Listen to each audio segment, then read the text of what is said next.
Good evening, everyone, and welcome to this week's edition of Keep the Mic On. We are back from our quick holiday break, relaxing for Labor Day.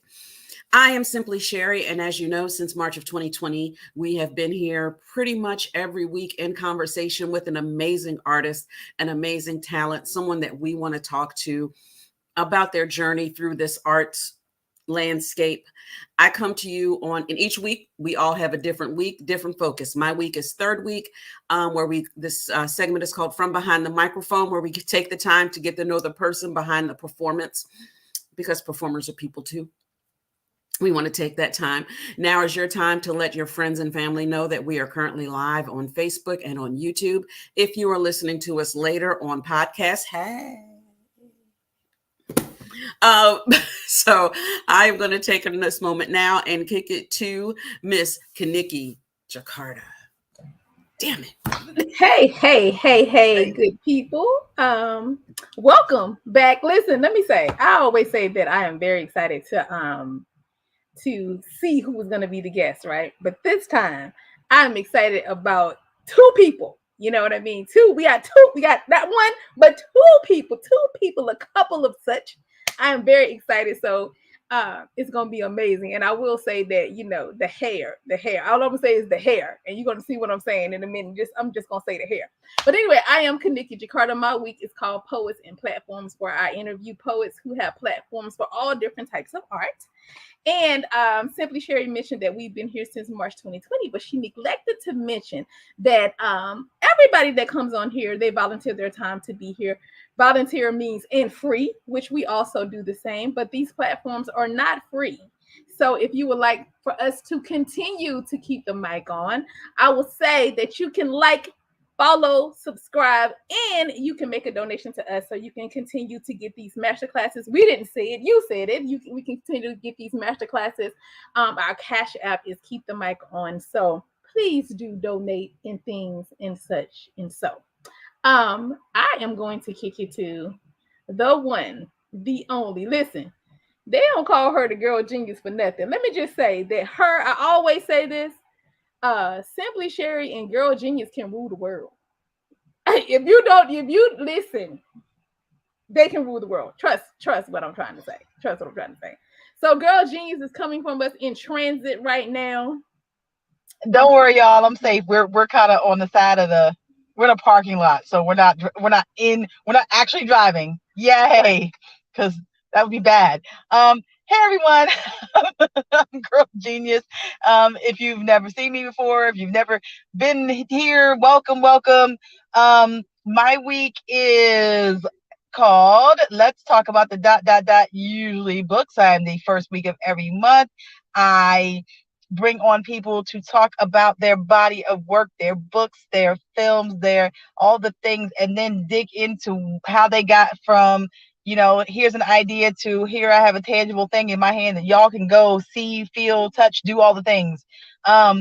Again, first week of every month. I am so excited to be with you. I am actually going to keep this short and sweet and send it over to this week's host. Look, I've been practicing that way. That way.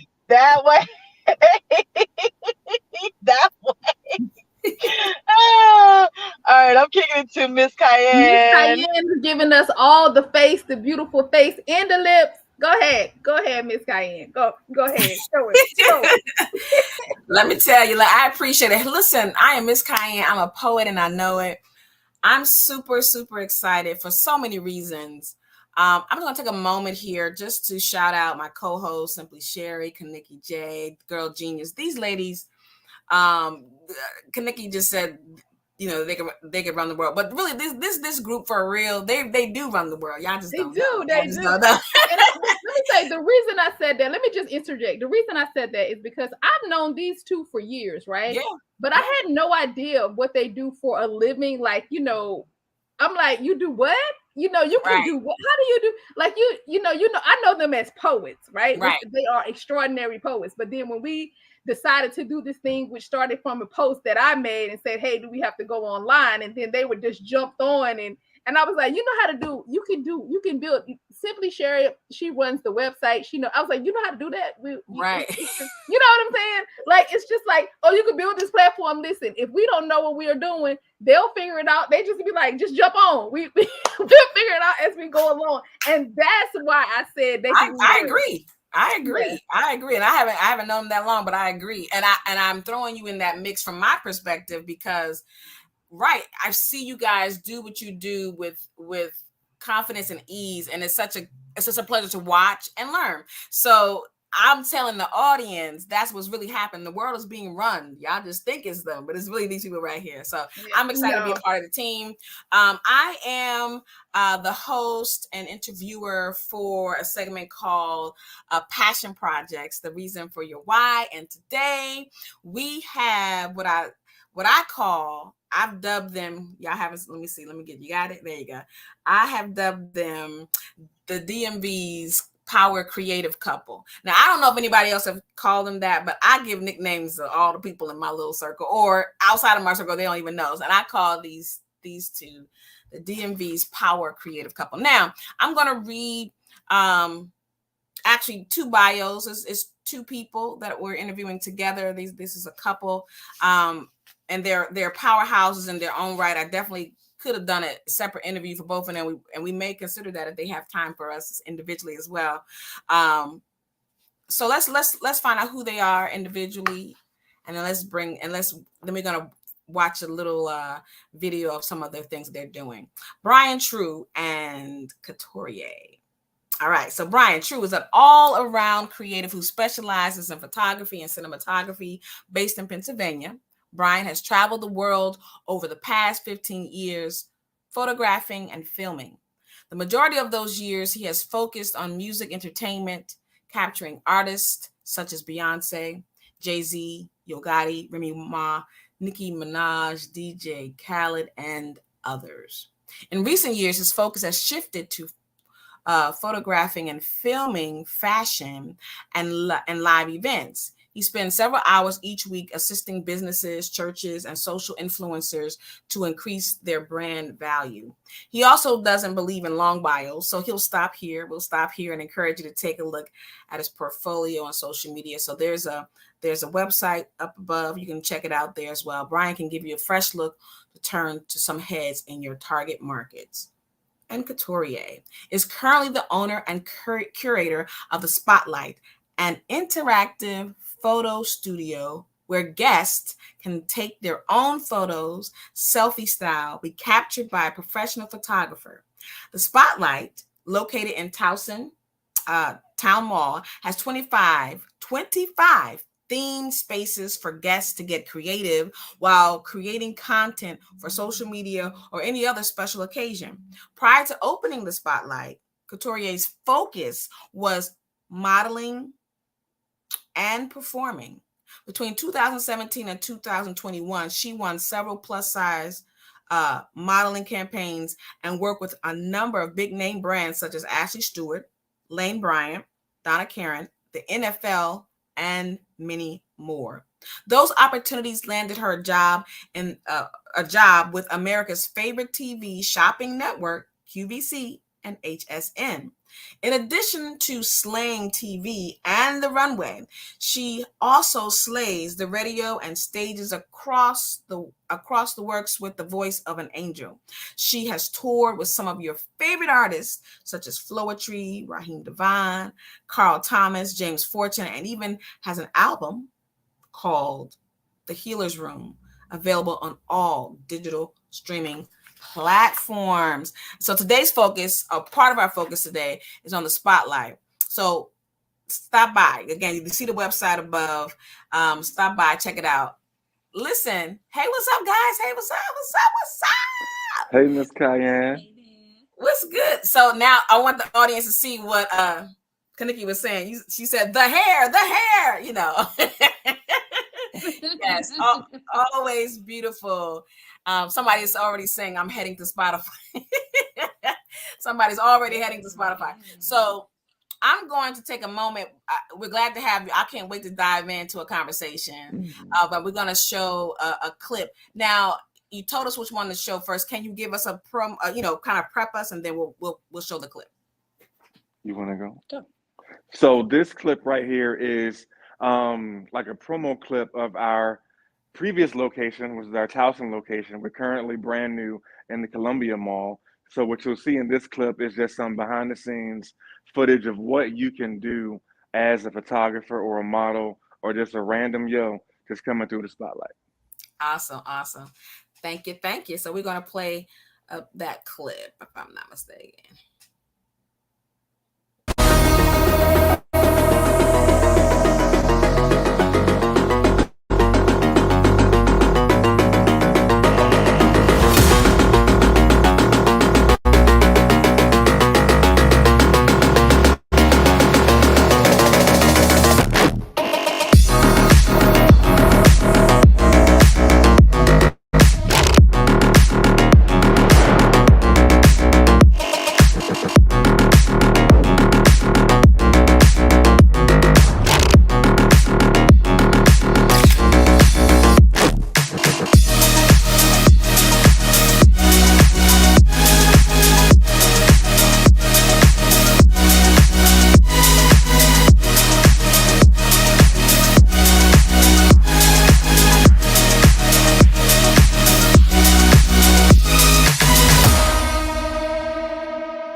Awesome. Yo, fire. Fire. Okay, so oh my gosh, I had an opportunity to come to the grand opening, I believe, for the Columbia location. Yes, you did. I fell in love. I was like, I had become vain queen. I was like, yeah, I want a picture here. It is awesome, Yeah. awesome. So tell us, where did this idea come from? Like, I mean, I know it's a need, but why did you decide to do this?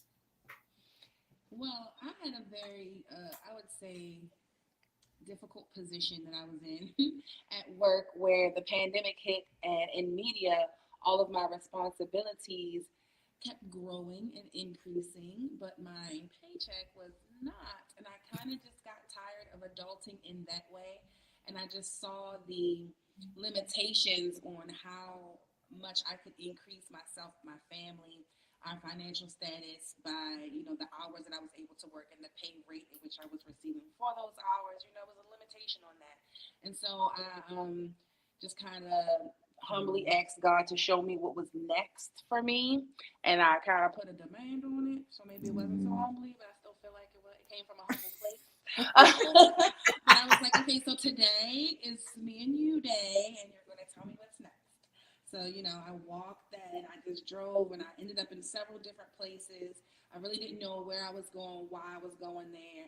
And at the moment where I was about to renege on the agreement that I was making, I turned, and I ended up in a mall, which I don't do. I don't shop in malls. It's not my thing. Like, I see people out with their families, and it's just not my thing. It's just not my thing. And I kind of turned to leave, and I saw, like, I had the vision, like I saw the spotlight. And I won't say I heard God say, but I felt it was a very strong feeling of put it in them all. Hey, yo, put it in them all. And I was like, oh, put it in them all. Wow. And so, I immediately moved on it. I I sent an email to Towson just to see what the process was, And again, this is during the beginning of the pandemic. Well, we're kind of fresh into the pandemic. And this is around the time last year where we are opening back up for the beginning of like that first month when they were like, everything is lifted. We were open. So from the time I had the idea to opening day was about 30 days. Mm-hmm. I just moved forward like one step in front of the other, and everything that originally felt like a mountain just became a molehill as I approached it. Yeah. So it confirmed to me that what I felt, heard, or however you want to explain that, it was what we were supposed to be doing. Awesome. Wow. Yeah. That's intense. I'm gonna say this. when you just a little bit, you sound a little hard to hear, but when you come a little closer, you're easier to hear. So you may want to adjust your position so we can everybody can definitely hear you. I heard you, but it was low until you came closer. Oh, so it's not on the AirPods. Okay. Is it not? Yeah, I hear you much clearer. When you came up closer, I heard you much clearer. So There we go. That's intense. 30 days. Lord, it take us 30 years to get a little something. Yeah. So based on that, so am I right to assume that this and again, I know we can get caught up in words. I'm using this word, but it's not that deep. This vision, this concept, this, I don't want to get all deep. Was placed in your heart specifically, and then you guys just did it. Okay, got it. Brian's like, yeah. Yes, so Brian is a person where you have to like come with the complete thought, otherwise it's not going to see the light of day. So I was like, hey, this is what I would like to do. This is what it takes to put it in a mall. This is the amount of money that I have saved. This is how much of that money I would like to spend on it.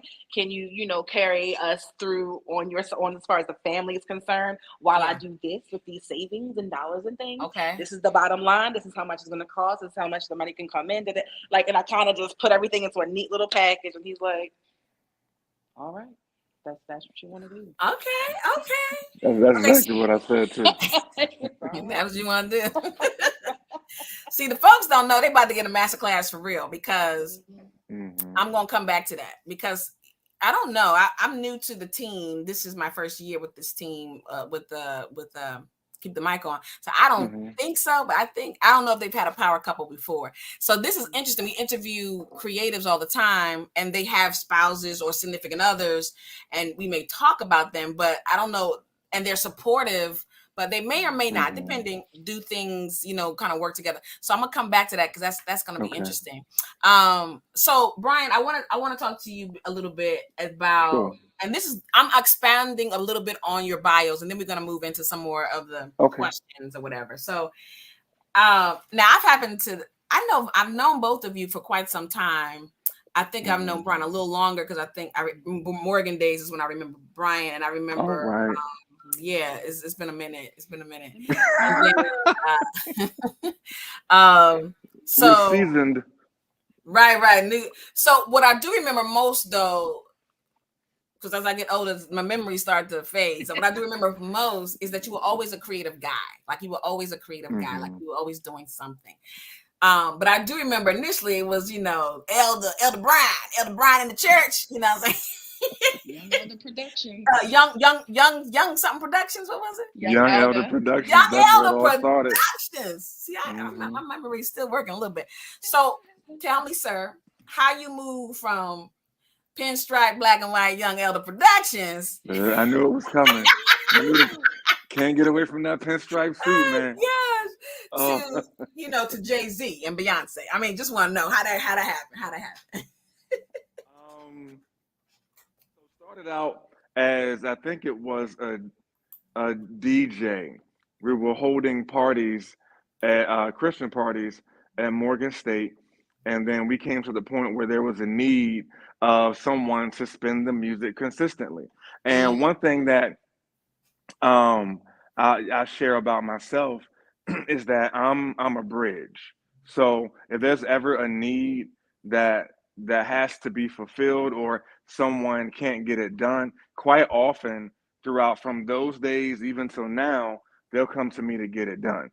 So if there's ever one word to describe myself, it would be the bridge, a bridge. And because of that, I took up DJing. I learned how to become a DJ, and from there, it was becoming a DJ. Now you have to figure out how to work a microphone and how to work a speaker and a mixer. And then from there, so I learned how to do that. And then being a part of a band at the time, I graduated from being a DJ to being in a band, and then being a part of that band, right? Being a part of that band, I met a young lady who was a singer in the band, and she wanted to do her own album. And the person who did her album artwork, they just kind of dropped the ball on it, and they just didn't do it. So I was like, well, I could figure it out. So I eventually got into graphic design just by creating an album cover for this person who I was being a manager for at the time. And then in doing so, I realized I sucked. and I don't like to suck at anything, so I became relentless in becoming better at everything that I put my hands to. And when I got to that point of getting better, I realized that you have to have a good picture in order to have a good flyer, in order to have a good CD cover. So put that on the shelf for a second. Then fast forward some years later, where I meet this beautiful woman right here in a recording studio, because I was an audio engineer and all that, full circle, met her in a recording studio. She would not give me the time of day. She carried me, y'all. She was like, I want the studio time, though. I'm just like, oh, no, you're fire. Hands down, you're fire. I mean, she's one of the best singers. And that's not just because she's my wife. No. And she, fast forward, she hit me up in my DM. This was years later, and she finally wanted some of the true in her life, and she went to get photos for her flyers because she was live singing at the time. I don't know if anybody is from the Baltimore area, but there was a club called Amore over as West Hollis Street, right? And she needed pictures for her flyer and her promo material, and she ended up getting photos done, and she hated the experience. She absolutely hated it. And I said, oh, I don't want this to happen ever again. So at the time I was working corporate, and I said, well, I'm going to take my bonus check and just go out and buy a camera, buy some lights. And that's when YouTube started jumping off. So I hopped on YouTube and I just figured it out. I just figured it out just to take pictures of her, and then as the skill set became sharpened, eventually she's posting pictures and posting videos, and then everyone else is like, okay, I want that. Yes. I want that. And then it became a business ultimately, and then all of a sudden I'm doing what I'm supposed to do for her. She got a gig singing at Pier 6, Pier 5. Pier. It's a pier in Baltimore. It's a big pavilion in Baltimore. I think it's Pier 6. Downtown. Is it Pier 6? Pier 6 Yeah, Concert Pavilion. Okay. Right. Yeah. And so she was opening up for Marsha and Anthony Hamilton. Yeah. Right. And then the production manager for that concert, he liked my vibe. And we were corresponding throughout the entire process of advancing the show. That's a production term when you advance the show. When you do everything that has to happen before the show starts, that's called advancing. So he was advancing the show, and we had to correspond during that process. And he was like, yo, Tru, I F with you. What you doing for the next 6 months? What am I doing for the next 6 months? So it turns out this guy was the production manager for Yo Gotti. Wow. And they were about to go on tour for Gotti's new album, and they needed a driver. So I ended up driving for Yo Gotti on his tour in a Sprinter, real nice Mercedes Sprinter. I had no idea what a Sprinter was until that time, but I had a clean driving record, and I was ready to go, So I went on tour, and fast forward probably about a year later, Gotti needed some videographers for his birthday party. And matter of fact, she ended up filming. She was a part of the camera crew for his birthday party. It was her, myself, and one of the other guys who's been a longtime colleague of mine. And from there, it just took off. And then I'm in the same room as Beyonce and Jay-Z eating chicken tenders, and Emery, and I mean everybody. And when I say everybody, I mean everybody. I've been like, as close as I'm sitting to her, I've been rubbing shoulders with them. Yeah. I've been in the room. And I've did well in the room. Yeah. That's awesome. It's just phenomenal to me in general, but very specific. This is something different when you know someone and you could see, like you said, this progression that you're describing. Of course, I may not know all those details, but from a distance, you watch a person just leaps and bounds, doors just open, and you be. But this is what I think is phenomenal. And I remember, I think I asked you some time ago, like, dude, when did you start doing this? And you would say, I needed to learn it. This is something that was needed. And so I decided to learn. I remember you said something to them. This was years ago. And I was thinking, dang, who just does that? Just I'm gonna learn this, and then you do it well. Like that's what I'm saying. And so, and then you add, the better half to the joint. You just, ain't nothing you can do, right? Type of thing. So, that's pretty darn awesome. That's a lot of awesomeness there. So you're in the room, and did you ever think to yourself, I'm kind of jumping my own gun, but did you ever think to yourself, one day, now it may have looked different, whatever, how you described it then, but did you ever say to yourself, one day I will share space with whomever? It may not have been Beyonce, but whoever you look to at a point. Was it ever a place that now you look back and you say, yeah, I kind of said that, or I felt that? I did not know that entertainment would be the vehicle, Okay. but I've always known that I would be in the room for Okay. sure. I just didn't know who was going to be in that room with me, but I Right. always knew I was going to be in the room because Right. I'm well spoken. I'm a cool cat. I'm a hard worker, and I'm great at my craft, So it's only a matter of time before I'm in somebody's room. Yeah. It's a matter of time. So now I've called you Kissy. What do you prefer for me to call you? Tori? Is that what you prefer? It doesn't even matter. I love my name, Katorie. I It's love beautiful. it. I think it's I love it. beautiful. I'm here for it. I'm here for it. Okay. I love it too. I don't think I've ever called you by that. I don't think I realized. I was Most like, oh people man, my don't. man. And most people don't, because growing up, I went to a predominantly white school where the teachers, they kind of found it funny to like mess up the little black kids' names, and they thought it was ghetto, like not understanding that my name is actually French. They're thinking, these ghetto names. They would say all types of things. Cacciatore?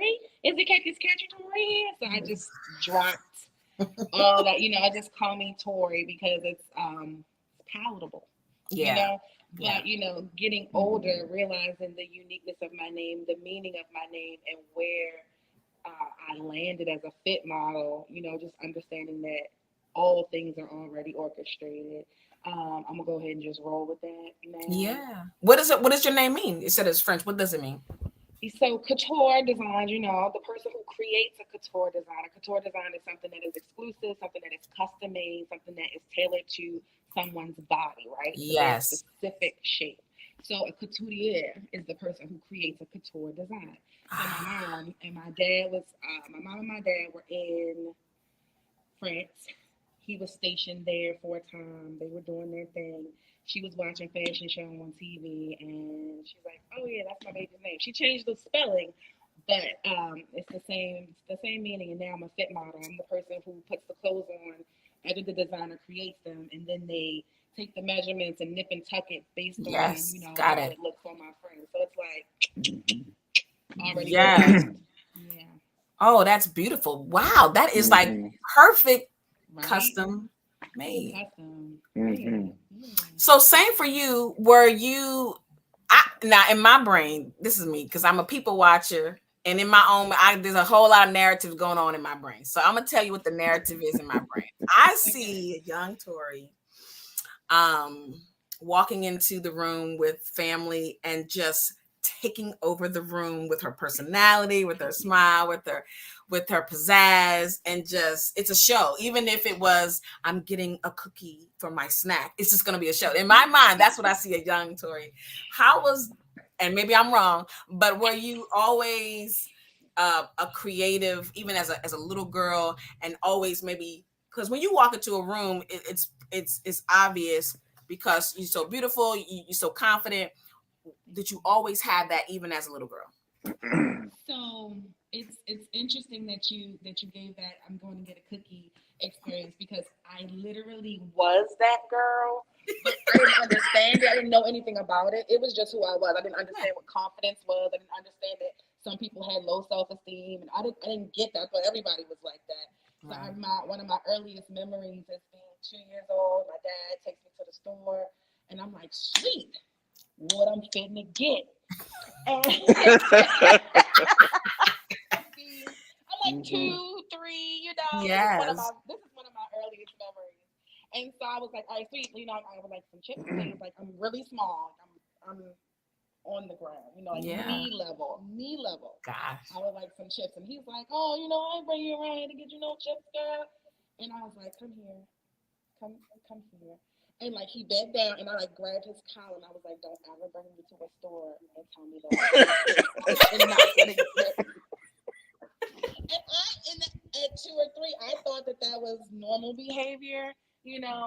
I just felt like if you're gonna take me somewhere, you gonna get me something. Give me something. I mean, 25 cent chips. And this is why I love you. Right. Too, Brian. If you're gonna take me somewhere, and you do, thank you.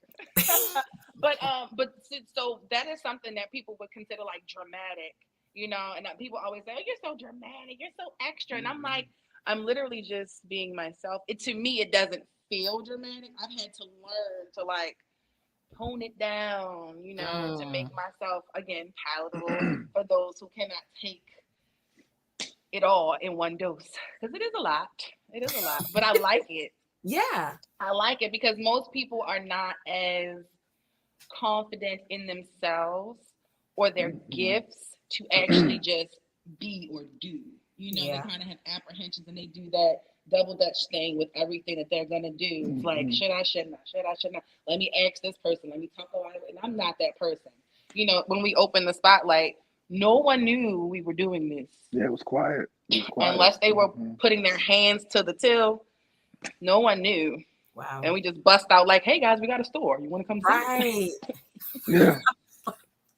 Wow. You okay? I do need some water. Go get it. I'm about to go get some water, guys. Okay, go get some water. This is the day in our life. This is real life. Get you some water, you parched.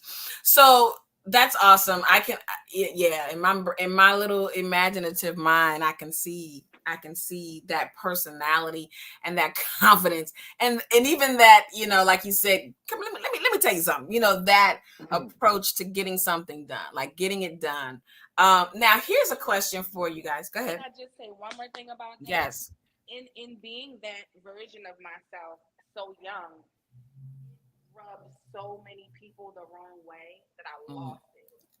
I literally packed it all up, every single piece of it, and tucked it away for so long. Wow. Okay.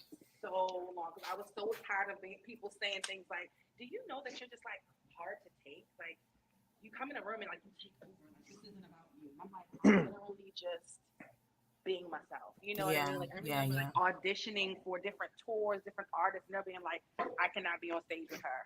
Like, I can't be on stage with her. Like, we're going to reroute the touring schedule to avoid the stop where she's supposed to join the tour so that she can't be on the bus. Like, so many times I get to the door and then the door is like, oh, we can't let her in there. And I get it. People think that I'm going to take over, but that's not my heart. I don't ever intend to take over. I only ever intend to help or to serve or to bring a little bit of extra. Hey, let's if you're doing it like this, come on, I'm gonna help you do it the way you want to do it. And it just so happens that whatever God has put inside of me, it just connects with people. It just connects. Yeah. And so it took me a long time to get it back, but it's back. Wow, that's powerful too, because so I was going to ask you, I'm trying to do two things here, Tori. So, and I definitely can relate to some degree, because I've always been animated, but I was raised by my grandmama. So my grandma was like, we ain't doing all that. You can keep all that to yourself. So I had to learn early to like you said, I didn't know that being 100% myself was okay. So I wasn't necessarily that way all the time. Now, on the flip side though, I always am curious, how do you get it back? I just asked the poet, somebody today, like, yesterday, how do you teach someone to find their voice as a poet, but also in this case as a creative in general? And in your question to you, how did you unpack it back to get it back and say, hey, you know what, I know it's challenging for you guys, it's been hurtful for me, but how do I say I'm coming forth and I'm unpacking all this and I'm bringing it back? What was your process like to do that? It was a slow process, and it was like a subconscious process. It wasn't something that I was actively working towards, like, and I'm going to get my power back today. But it was in little opportunities, little spaces where I just chose to show up. Okay. Little times, little things I just That's showed so up. important. Yeah. Mhm. And I would say the most impactful time that I showed up was when Brian and I first started dating. We got a call from a friend of mine, and she was looking for someone to do to be the front man for a band at the club or more that we were just talking about. And I was like, oh yeah, no, not me. I got somebody who can do it. I might know somebody. And we're laying next to each other, and I kind of looked at him, and he was just like, you can do it. And it was he literally in that little teeny sentence gave me every single thing I needed to be able to unpack that aspect of live performing. And so, you follow me over the time. So you've seen like the shows, the stages, all the things that I would have never, ever been a part of had he not said those couple of words to me. Because I was fine playing the background. I sung with Marcel and the Truth for years as a background singer, just shoe-hopping behind him, while he's being great. And I was fine back there. Wow. I was fine, And when someone would give me a little solo or something, I would do my thing, but I'm going to turn around and I'm going to walk to the back. Wow. But to then, realize that I had the ability to command an entire stadium or command an entire whatever, any type of venue, I can command the people that are in the audience and take them. And like everyone gets enveloped in this like wave, and it's like kind of intoxicating, and everyone's on the same high. We're going at the same pace to the same rhythm. I would have never ever known that I had the ability to do that had he not said that sentence that day. Wow. Thank you. I saw it. I knew that she could do it.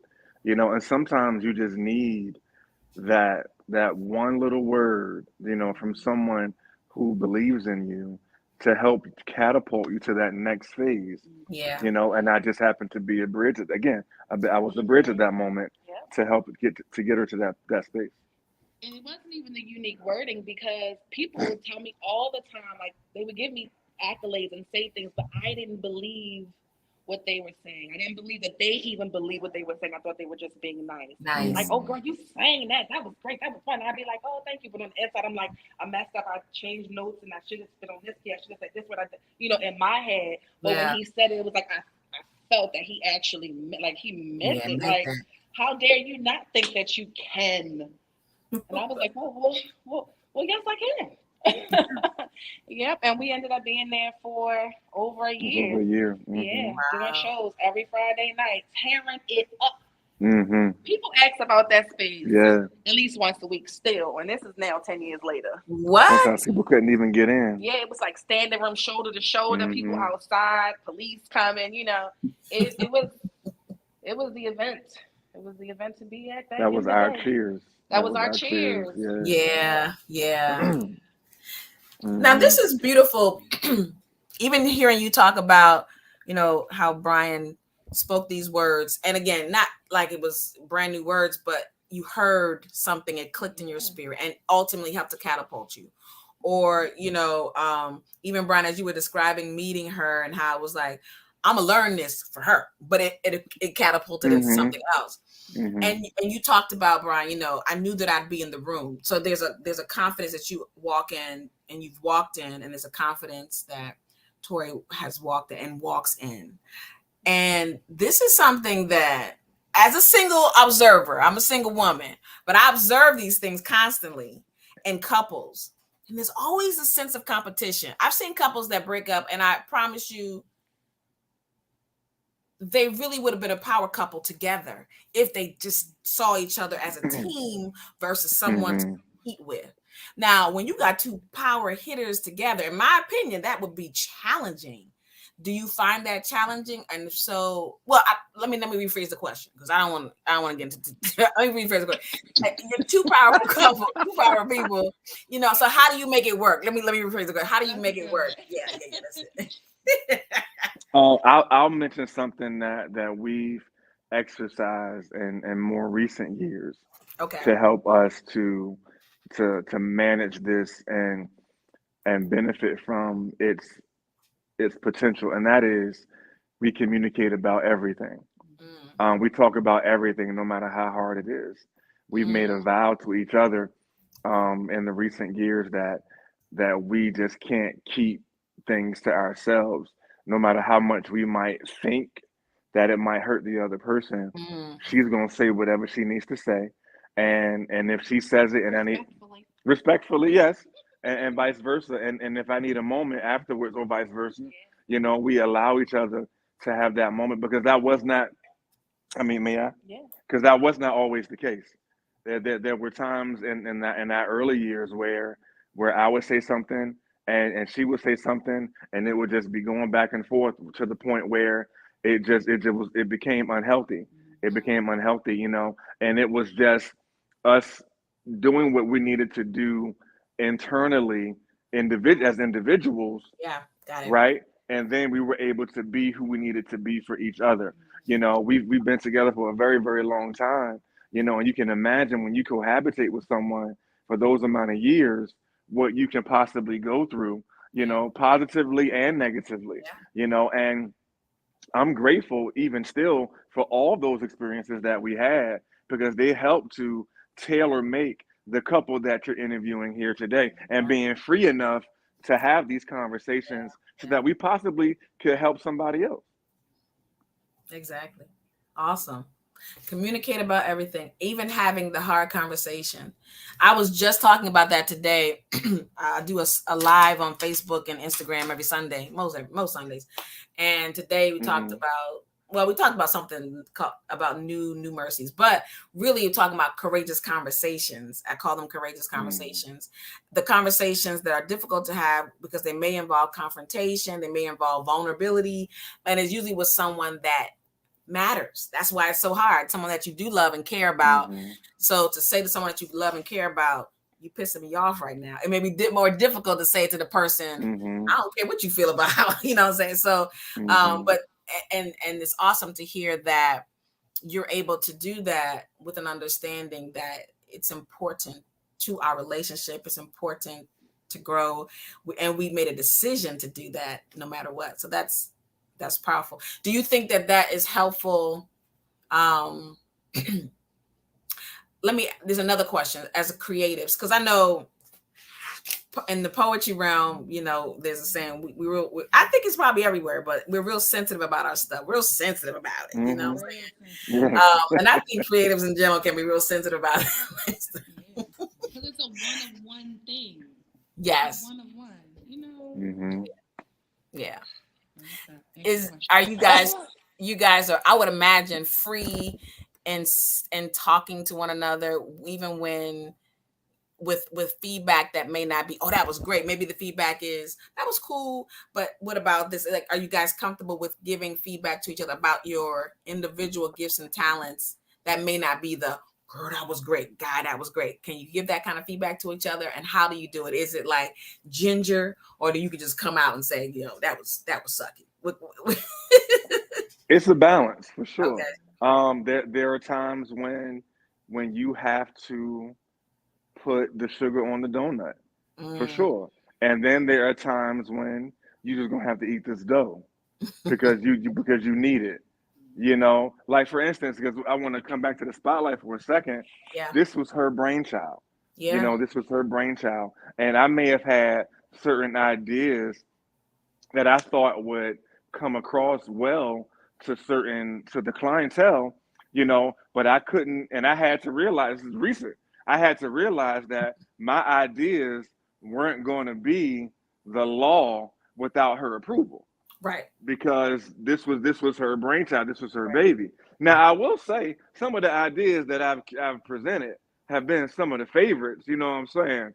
But they didn't get implemented without her approval. Exactly.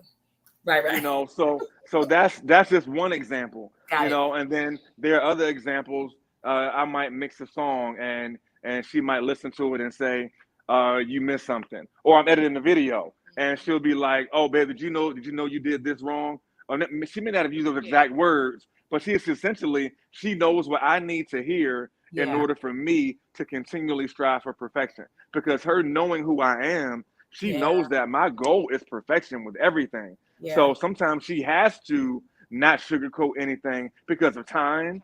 Yeah. Right, because we ain't got time for sugar right now. Right. Like, babe, it's wrong or it's bad, fix it. Got it. One thing that really helps, I feel like helps us, is that we look at each other like teammates and not opponents. Mm-hmm. So even if I do have to give a critical piece of information as far as feedback, you automatically can just assume it's coming from a good place and not Right.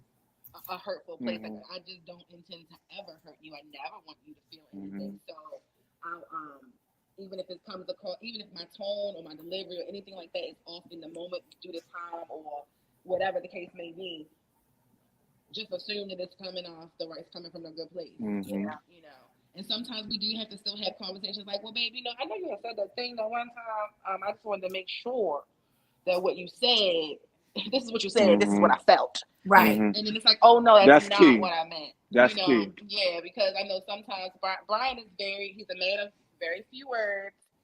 He doesn't waste words. He's very intentional. Yeah. He's non-emotional. He's even keel. So where I'm very like, he's like, that's cool. And so I used to get offended. Like, this man don't think nothing I do is hot. Nothing.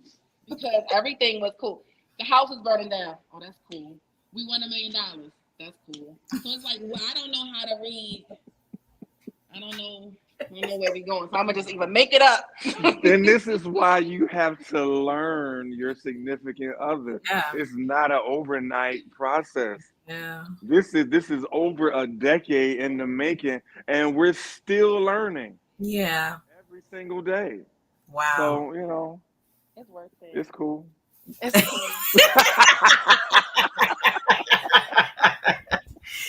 But that's so beautiful, though. That's why I said to our audience, those who are catching it now in real time, those who catch it on replay, those who listen later on Spotify, tune in. Whether you are a photographer, a model or not, there's jewels and nuggets here that you're going to be able to tap into and take away with it. Because what I just heard you say was it takes time to build this relationship, to learn one another, and you have to be intentional about it. You have to decide, I will get to learn. I will hear you. I'm going to hear you. I'm going to listen. I'm going to, and that's a decision.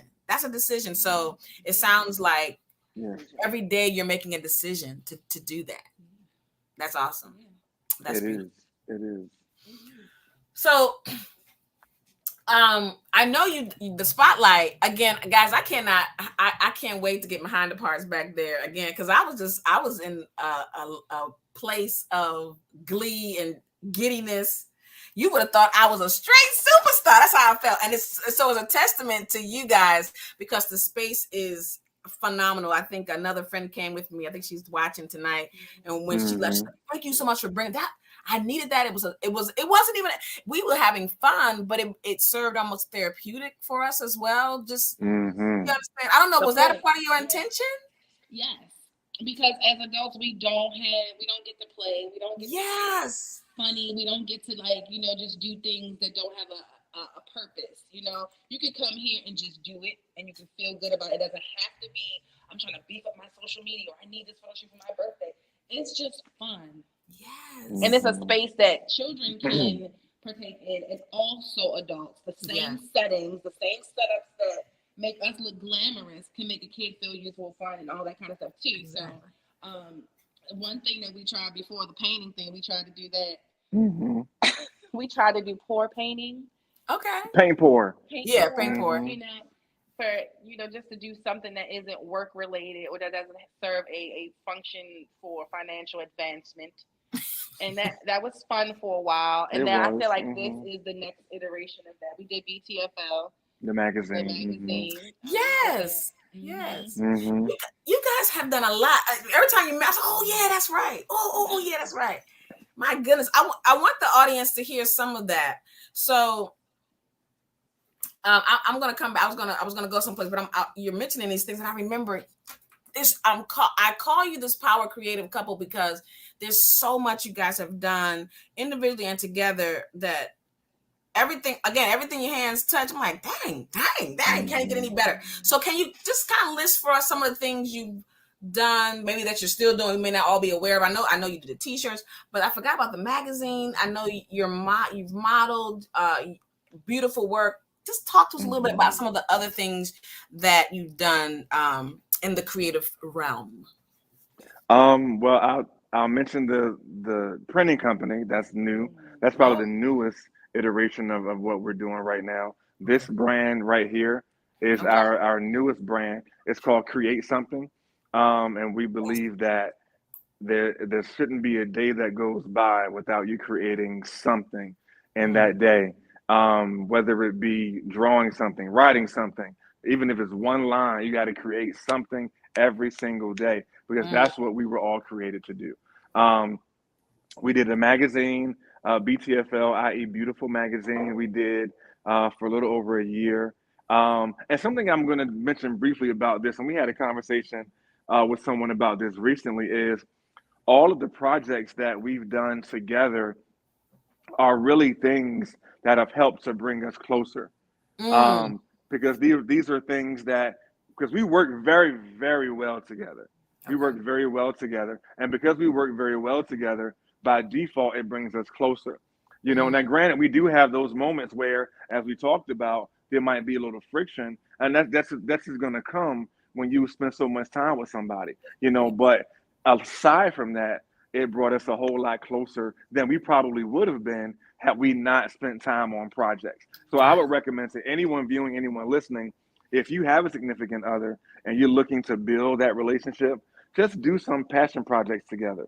And it doesn't have to be, in our case, it was work related, but sometimes it doesn't have to be work related. It could just be the fact that we're going to spend this next 6 months between me and you, significant other, and we're going to do this together, you know, and just watch how you grow. Just watch how you grow. Okay, so we had the magazine, our production company, where we provide audio, video, lighting for events, event management, social media management, primarily for nonprofit organizations like churches. Because right now we have about 5, 6 contracts that we're doing. And it really skyrocketed during the pandemic because during the pandemic, our skill set became so much more valuable than what it was prior to the pandemic because everyone needed to stream because you couldn't do face to face. Like even right now, literally right now, we're still doing the things that we were doing back in 2019.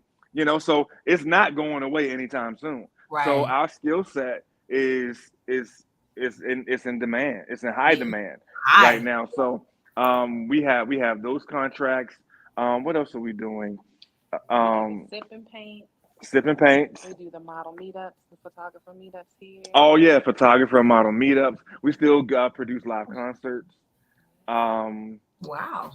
Yeah, it's escaping me. I know it's probably more. Oh, we used to do the Healer Circle. I was thinking of Oh, starting that bring back that back. up again since we have the space. Explain to them what that is. They may not know. So the Healer Circle. So the album that I did was called The Healer's Room. Not healers apostrophe s, but the healers. Like this, we are. Come into the room. This is the room where you can get it together. So I used to have a women's meetup circle time on Saturday mornings in the park. You know, 10 to 15, 20 women come together and kind of just talk about something that they're going through. And there's always someone in the circle who has a solution or who has gone through it or overcome it, that kind of thing. And like you said, when you asked earlier, how did I get back to myself? These weekends. Got it. These weekends. And this was in 2015, 16. Mm-hmm. Wow. I mean, and that seems so long ago in, number form, but in feeling, it feels like it was like, okay, it was last year. Yeah. But in those, it allowed me to realize that I was not alone and that I was not a unique case for the things that I was experiencing, the feelings that I was having, the questions that I had, the lack of knowledge, or like things that you don't know what you don't know. Yeah. Until you experience it, learn it, know it in somehow. So just sitting around women who were younger, older, wiser, more experienced, less experienced, and just being able to, throw a rock in the pond and watch the ripples of all the information coming back that I was able to then implement into my own life that helped me to become not just confident in my physical appearance, but my actual spiritual, like the depths of me, who I was, the thickness of it. Yeah, that we did that for a while. I think I want to bring it back. That'd be People nice. walk into the spotlight every single day, and we have heart to heart. Nobody's taking a picture. We just standing here having 30, 45 hour conversations. Yeah. And they're rich. They're meaty. They are like necessary. I mean, I talk to, and it's like I always say, Holy Spirit just brings people. He's like, I'm gonna set you here. I'm gonna draw the people to you. The spotlight is going to be the catalyst for the conversation, but this experience has nothing to do with photography or anything like that. It was a young lady in here yesterday, and she asked me like the same questions you asked. How did you come up with this? What was the point? How did you get started? And when I told her what got me to this point, she just bust out crying like, this is exactly what I'm hearing, but I keep, like I said, that double dutch, just second guess. I'm like, girl, just do it. And I just put one foot in front of the other. Where there's a vision, there's provision. If you heard him tell you do something, you think he's gonna send you out there for you to fail? You think he's gonna send you out there and you're not gonna be able to have what you need? And I know we all have those questions sometimes. Even I do. I definitely do. I'm always like, it's okay. You sure you want me to shut down the Towson location? Is that? And it's like, I have already prepared a place for you. Something better than what you had. You made this great, and I have prepared something greater for you. And you still trying to hold on to, that 5th grade cap and gown, and I got this college degree waiting over here for you. Wow. And that brings me to as a one quick point is that a lot of times in life we get to those crossroads, if you will, and it's unknown. It's going out into the deep, if you will, and you get that feeling of scared. Like I don't know if I want to do this because I'm scared or I'm fearful. But if you decide to do it anyway, if you do it scared anyway, you'll see what's on the other side is so much more, literally, so much more greater, whether it be in size and money and feeling and emotion and personal growth. Just push through that moment of being afraid and just watch what happens when you get on the other side. Wow. That's intense because so many people, I think, whether it's as an artist or IT person, like you said, there's this feeling, desire, but then that fear can be so crippling. It can be so debilitating. And there's I know I'm the one, what if, and we get crippled by the what ifs. But what you both just said was so, I think, liberating to say, very simplistically, just do it. But there's a greater reward, even if you do it afraid. The reward is much greater than what you're experiencing on this other side. So that's. I hope y'all picked that up because I did. I'm gonna take that with me. I don't know if y'all picked it. Available on the spotlightlive.com, by the way. The t-shirts, the hoodies, are they available? Yes, do it scared. T-shirts and hoodies available now. Awesome. All right, y'all heard it. I'm gonna have to let me put it on my little notes here so I can go and get me a t-shirt. I still need some t-shirts made. Now, some people may know. I still to this day, it's been years. The video that I did, a poetry video that you filmed, still one of my favorites. Oh my God. To this, and it is my favorite too, but of course I'm a little biased. But I still, people, I'm like, I put it out there, or they may come across it by accident or whatever, and the response that people have was like, yo, and I'm like, the dude, you see who did it, right? And it was like, and I'm saying to the person that who did it, I say to you, I'll say to them, listen, this is who did it. You can reach out to him now. I'm telling you right now, this dude ain't. This is you gonna He made, I said to them something like, his clientele is so much larger at this point. This was a while ago, so just keep that in mind. You can call them. You need to reach out to them. So they're like, oh, okay. Because I was just so blessed because you blessed me. It was I think it's a sale that time, and so you blessed me, and the work was impeccable. Oh, it was. Mm-hmm. It was impeccable, So and you got the unistand and everything. We guerrilla style in the metro. Yeah, we did. So your creative, both of your creative vision, like when we walk into the spotlight. Every time we turned a corner, it was like, oh, wow, the creative thought process, or even watching what you did with the video. And that was so long ago. So it's old in the sense of you've grown, of course, since then, but it still exhibited this creative mind that is just powerful. So I said all that to say it was a little commercial for your work, but also for the video. But I'm thinking about this question that I have that I ask other guests, because you've done so much, both individually and together. Mm-hmm. What are you most proud of?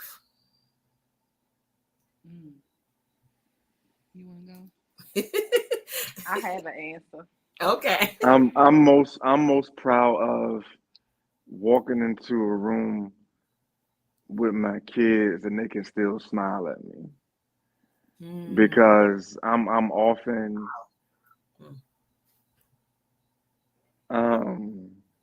nope. Nope. Okay, so I'm about to find out. I'm a crybaby, right? So I'll make it through the end. I got it. I cry every interview, but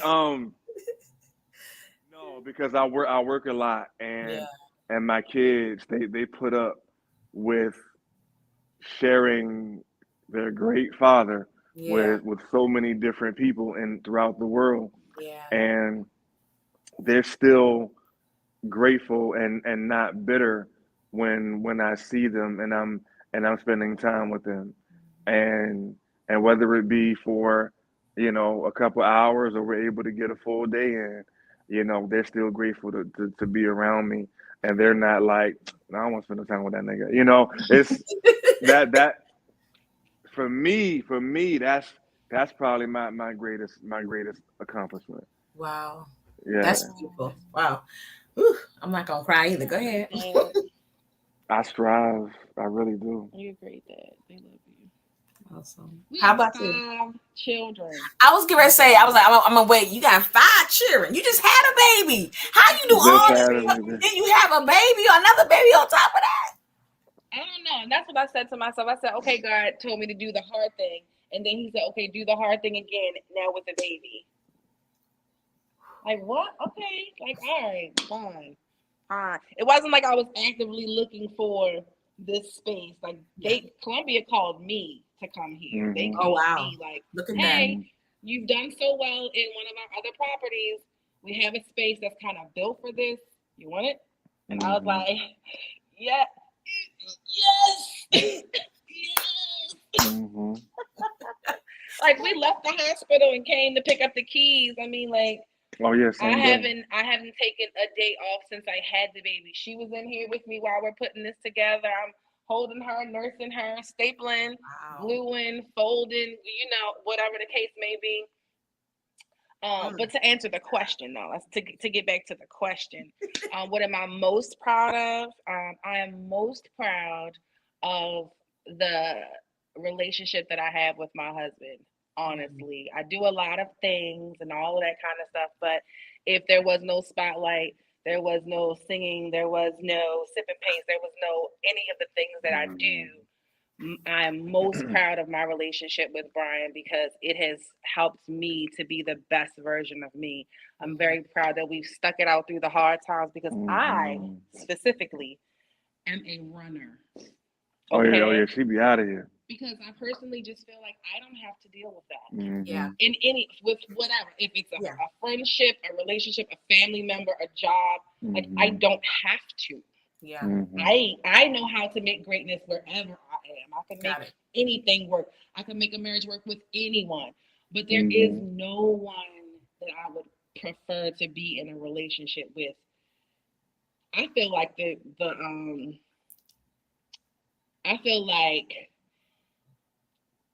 I've been chosen. You know, not like pick me, pick me, pick me, pick me, pick me. I want you, I want you, you want me, I want you. It's more like he was just like, you. And I'm like, me? Like, you're you. Me? You know? And so it just, I mean, I'm me. I mean, yeah, but I mean, you're you, yo. And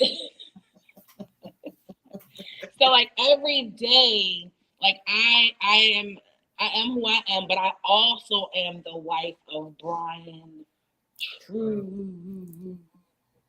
Like I get to be, you know what I mean? Like there's so many people who would love to be his wife. There's so many people who would love to be his wife.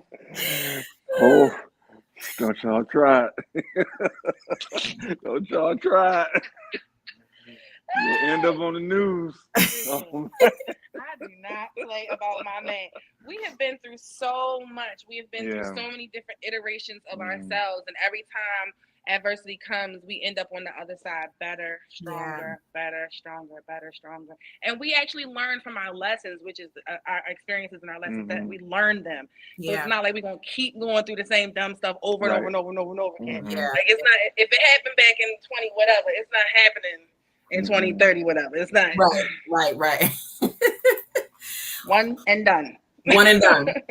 One and done. Wow. That's beautiful. Beautiful. Y'all almost, you know, I had almost get it. You got one too? See, almost it happens. And that's the first. I don't think wait a minute now. Y'all got don't be coming for me, tears. Don't be coming for me. But that's beautiful. And I think it speaks volumes of who you are as individuals, because again, it goes back to that decision. It goes back to leading with love. Like, you know, like you said, whatever decision I'm making, it's not about competition. It doesn't appear to be about competition. It's about the love at the foundation of that. I love and I care, and we decide to work this together. And I think that's beautiful. And then as a result, it's good seed being put into the ground. So then that's why there's so much fruitfulness. You just listed a bunch of different things that, again, I remember some of those things personally, and I'm like, they were so beautifully put together. You know, it was never like, oh, that was cute. You know, and that's just my humble opinion. I just my opinion about it. So I'm free to give my opinions. This is my show, my segment. So don't give your opinion, sis. Go ahead. You know what I'm saying? We agree. Right? So, and that just speaks to the love that is as leading your decisions and leading your togetherness. And great piece of advice to do projects together with the intention. What happens as a result of that is coming together and becoming closer, learning each other better. The intimacy increases, right? That's not like the intimacy would be augmented. So that's positive and that's wonderful. The pride in one another and in the children. So you have 5. Okay, so I know there are other guests that have kids, and that's one of their prides and joy, but also difficult because they now have other responsibilities, and yet they out here doing whatever they're doing. So okay, guys, how do you manage being DMV's power creative couple and 5 kids? Y'all got a nanny, you got an au pair, What's going on? Let's just go through a Sunday. Can we go through a Sunday? Okay. So on a Sunday, right, she's physically at one space between 8 and 12, right? Okay. I'm physically at another space about an hour away from essentially 5. 2 when hours I leave from home. You leave about 4 or 5. I leave about 4 or 5. Okay, so during that time, she takes Brooklyn to Godmommy's house, right? Godmommy's house. And then she watches. Brooklyn is the youngest, by the way, audience. She's 4 months. She's 4 months. So she's at Godmommy's house during that time. Okay. Then our son is often on the weekends and with her grandmother, so that he's with her grandmother on Sunday. Braylon's second, right? Second daughter. Yes. Right. Second daughter is normally on the weekends. She's about to be 16 now, so she'll spend that with over her girlfriend's house. Or she like Homegirl. homegirl's house. Homegirl's Homegirl. Got it. yes. And then the one is in North Carolina A&T, and then there is another one who lives with her mom. So Got it. that's how that happens on a Sunday. On a On a Sunday. All that to say, we are always being supported. Yes. The tribe. We are being supported by people who see what we do, understand what we do, believe in what we do, Believe it is it's a part of their purpose to be who they are for us and to us. Yeah. Very You know well what I said. mean? Very well said. Because I can call my grandmother any time of the day or night. Yeah. She's a general. And Salute to Gigi. If I did not have my grandmother, now that's something that might make me cry. I won't though. But if I didn't have my grandmother, I would be none of the things that I am. None of the things I would do. None of the things. Because I would always have my children. She is always like, well, bring them on over here. That's fine. I need my kid. Bring them on over. Bring them on over. And my grandmother is 75 years old, 76 years old. You know, like she has the baby right now because we're doing the show. I've been in the spotlight all day. You know, and I might just ask her to keep it all night because I don't have technically anything to do tomorrow. And I could do laundry. I could clean the house. I could cook. If, She might be watching right now too. Right. Gigi, if you was, just go ahead and hook us up. Just go ahead and hook us up. The village. Thank God for it. Yes. And it's a small village because we're very private people in our actual lives. Like what we do, is very public, but we're actually very private people. People would never just drop by our house unannounced. No one's just showing up. It's a handful of people who everyone's like on the sidelines, like go. Everyone's cheering us on to be who we are, and it is absolutely humbling to know how loved we are. Yes, for sure. That's beautiful too. The village is important, and being selective and being, strategic about who's permitted to be in that village. And you're right. You want people that understand their role, who they are, and their assignment and who you are. That bridge in that regard. So that's another nugget I hope people pick up. And even if you are engaging in your village and in your tribe or in your circle, whatever term you want to use, let it be intentional. It's not personal. It's just about making sure it's not personal. It's not. People need to stop being so sensitive. All love, always. Yeah. Love. And for me, people like they morph themselves out of the circle if they need to be replaced. You know what I mean? It's never like I'm not her friend no more. I'm not gonna. Or they can't come. It's never that with me. It's always like someone just disappeared. Yeah. You know what I mean? So it's like we don't have to have those conversations where there's something happened or there's a big blow up or a beef or an argument. It's just people become inconsistent. And if someone becomes inconsistent, they just remove themselves. They don't disrupt the train because they know the train has to keep moving. They just kind of. Yeah. And I'm always okay with that because I understand, the seasons of friendship, the seasons of people, things like that. Yeah. That's important. Things change like everything else, and I think some of us, we have difficulty embracing and accepting that change happens, and it becomes this traumatic event unnecessarily sometimes. The pandemic helped with that for me. Oh yeah. I got to a place where I felt like, I haven't reached out to such and such. I haven't reached. I need.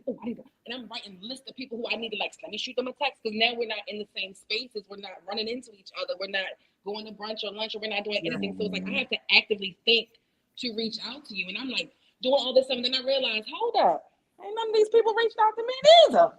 Good point.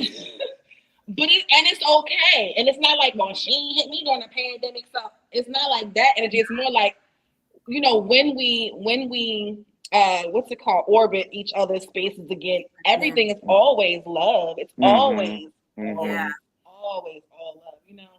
But I had to realize that everyone is doing their own thing. Exactly. And I was active, like I was literally like putting notes in my phone, like, okay, we're gonna call her on this day. I'm like, shoot, I missed the time. I need to call. I need to read.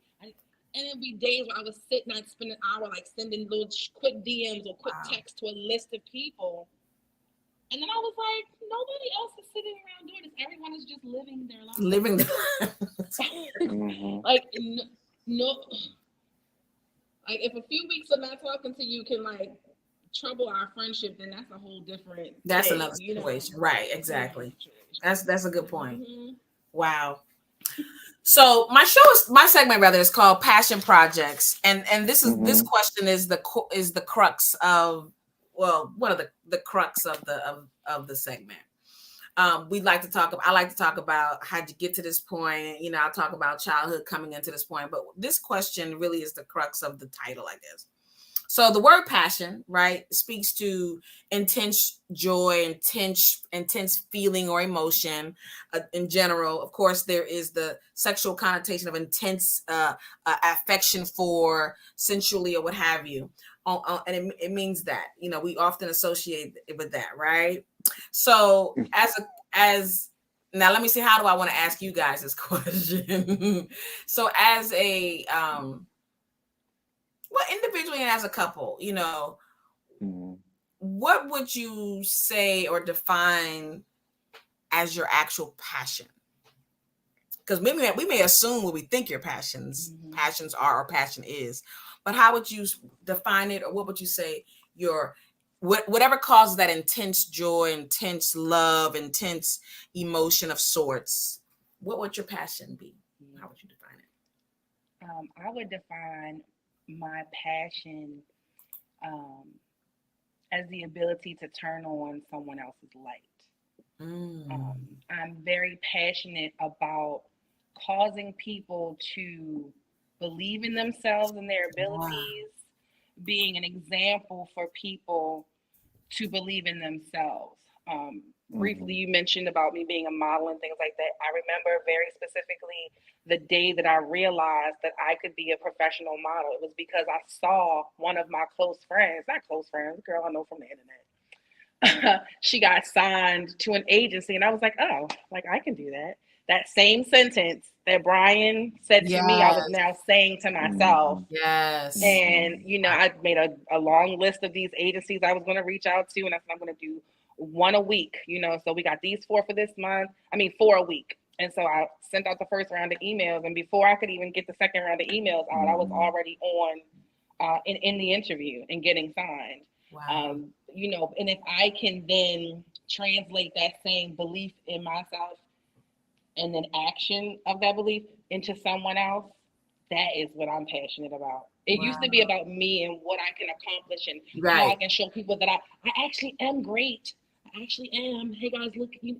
But now I'm like, let's do it for the masses. You know, like everyone. You know, and that is what I am most passionate about personally. That's awesome. Thanks. That is awesome. I have to. It's not like I'm biting you or whatever, but I think he want to be me so bad. Oh my God, she says this all the time. About, you know, it's not a spirit of competition, but I will just say for the record, he want to be me so bad. Yeah, all right.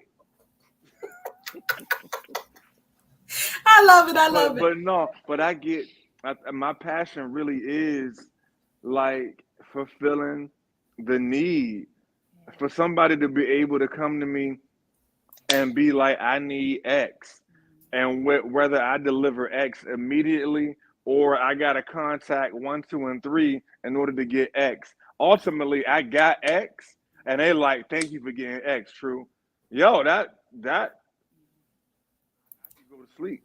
Yeah. I could go to sleep a happy man, knowing that I was able to deliver. And that's one thing I've been known to do is deliver.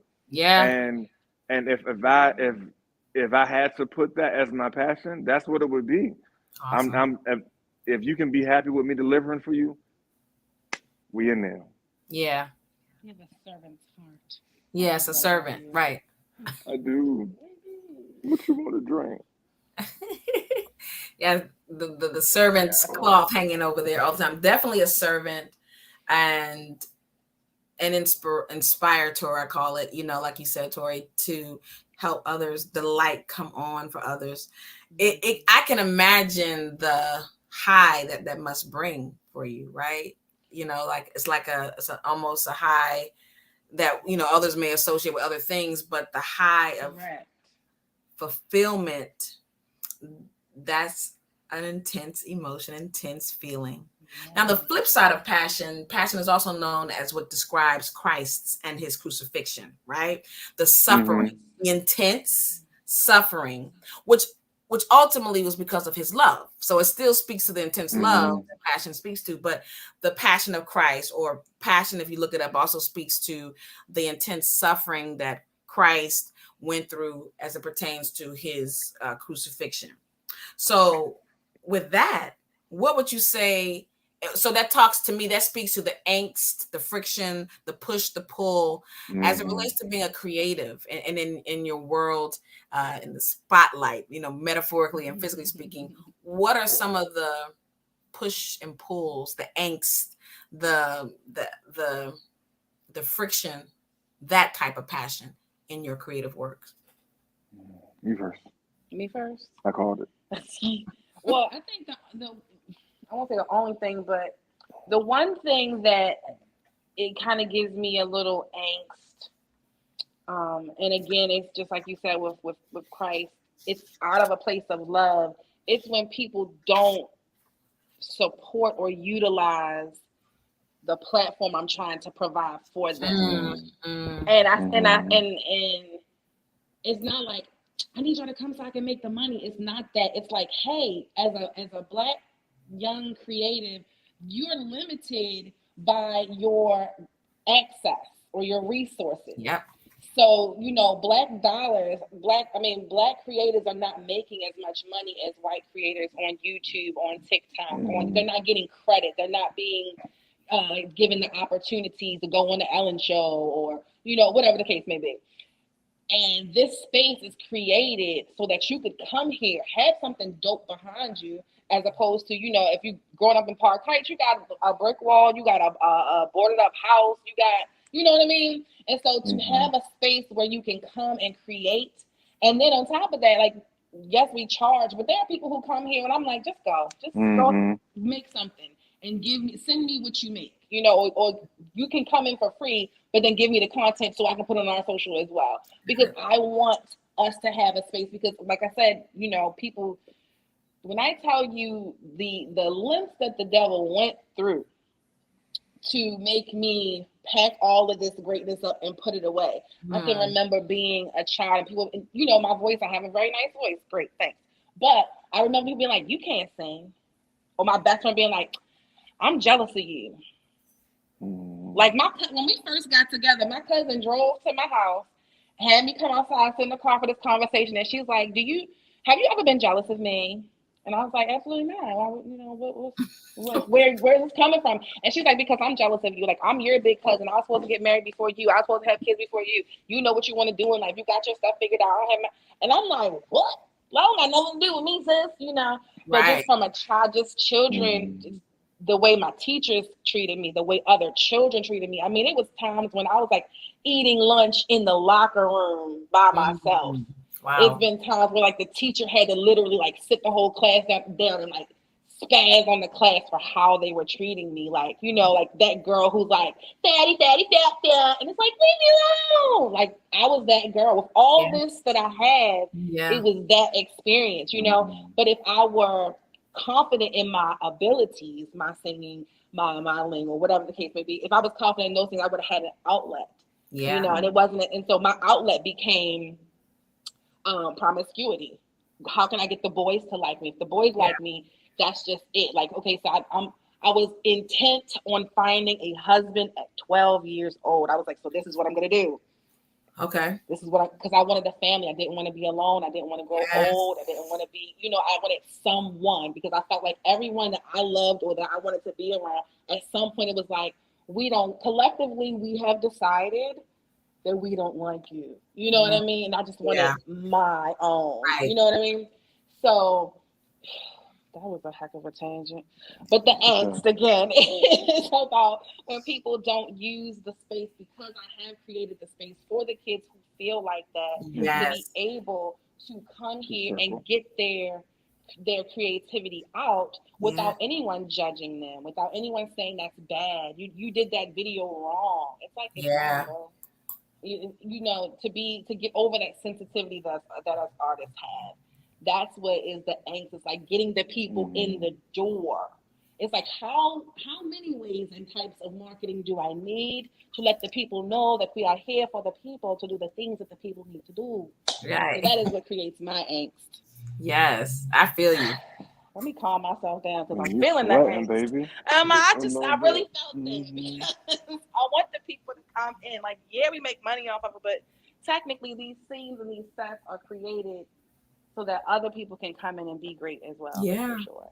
And I will say, Brian, before you answer, I will say that it's felt, you know, when you walk into that space, you can feel all of what you're saying without me even knowing. I'm just, you know, like I said, I'm like, oh, they just created people, they put it together. But when you walk into the space, you feel everything that you just said. I'm an adult, full on doggone almost 50, but I felt the youthfulness of of a child. I felt, even as a current adult creative, like, oh, I can do this, right? I felt that. I felt, you know, it don't matter if I'm whatever, all the things that you said, like the things that you remember, those experiences where there was a sense of isolation and you know there's greatness in you, but no one else sees it. But I can be great here in this space. I'm gonna make it. You feel all of that. So I can imagine. And it's because I came that I felt that. I had to come to feel. I can say from a distance, I look good online, but I came and I felt that. So I can relate and understand that. Just come so you can know what's here for you. Yeah. It hurts my heart when, like, you know, I have thousands of followers who have thousands of children. I'm like, your children had a birthday this year. I know they did. Get your kids a birthday shoe. You know, not even saying to book the expensive professional shoe. It's not even expensive, but the higher price. Come in and do it. It's $25. Yeah. Your kid gets to feel like a princess, because when they come in and it's their birthday, oh, we make a big deal about their birthday, honey. I make a big deal about it. Yeah. Because okay, so my goal is to be that adult that kids see and they're like, I want to be like her. Like, that is my thing. That's my thing. I remember those women who I looked at and was like, she got it together. Yeah. I want to be that. Right. Because so many of their parents are not together. Yeah. You know, you have the people yelling at their children and fussing and cussing them out and tearing them down. Yes. Or they'll come in and say, oh, we can't do this today. You look a mess today. I'll be like, you look so beautiful today, actually. Like, you really look good. You know, and I know that might cause some friction with the parent, but I also want them to know that you're beautiful however you show up in this world. Yes. You know what I mean? Child, okay, your turn.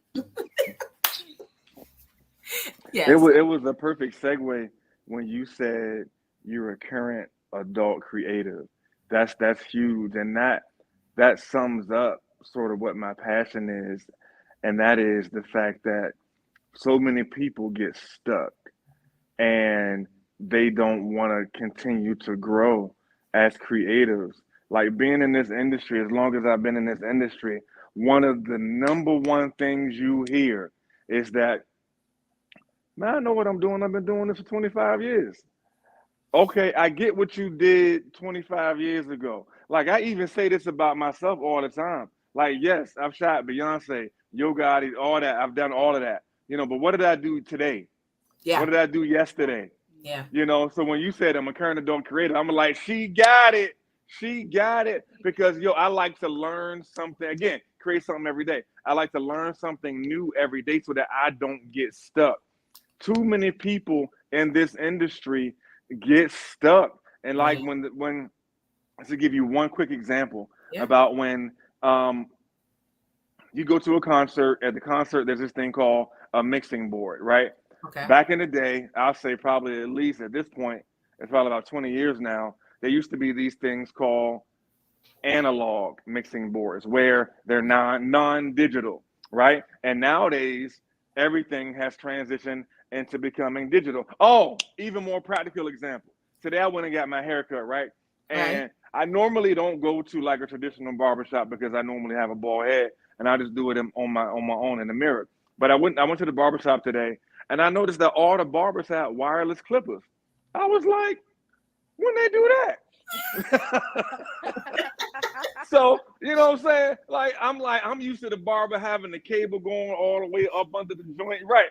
You know, so my man had all wireless joints and they weren't like weak. Because you might think his battery power is gonna be weak. No, they cut me real good. You know, so that's an example of somebody who didn't get stuck. And that's my passion. When I Got it. see somebody who has the potential for greatness and you just don't know how to cut the cord. You know what I'm saying? You just want to keep these corded. You see, I did that out. Thank you. I appreciate Yeah, you. that was tight. That You was don't know tight. how to cut the cord. Yeah. Woo, that's a whole word right there. You don't know how to cut the cord. You're stuck.